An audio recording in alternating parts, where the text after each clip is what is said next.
Okay, Nelson, let me ask you a question that might be a little bit uncomfortable. We need to clear the air because we know these rumors are circulating, these objections and statements. People will say, Nelson Nash in his book BYOB, he's not doing anything really new there. Look, dividend-paying whole life insurance has been around for a while. People have always known about policy loans if they get caught in a pinch and need money. So what is there new in IBC? So what would you say to somebody who has that sort of criticism? Nowhere in financial history has there been someone isolating the fact that your need for finance during your lifetime is greater than your need for death benefit. And that this is infinite. It's only limited by your imagination. I've been around the life insurance business 50 years now.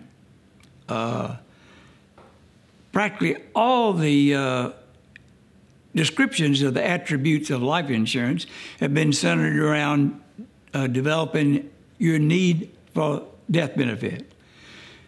And oh, by the way, you can make a policy loan in case you have an emergency of some kind. But they didn't look at it as being the central point, that your need for finance is what you should be concentrating on.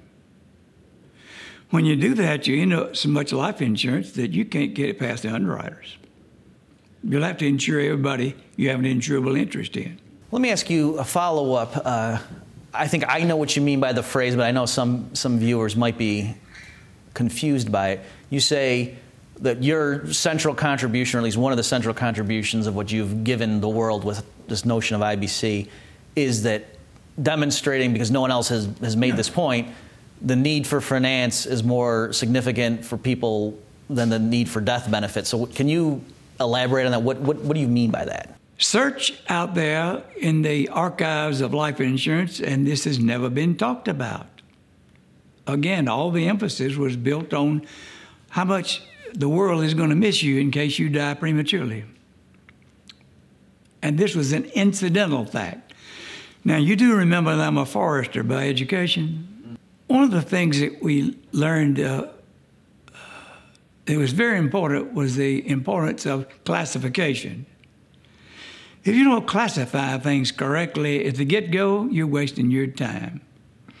I'm sure there was at least 6 courses we had that involved classification. Dendrology, the study of classification of trees, lasted all year long. And you learn that you classify things on the basis of their major characteristics, not incidentals.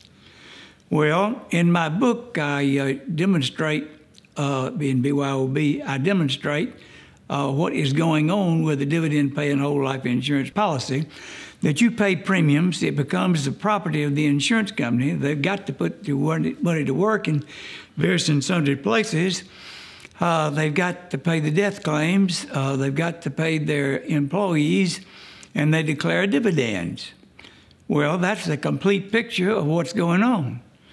But the uniqueness of what I came up here with was that your need for finance, if you satisfy that, you automatically take care of all the other things completely.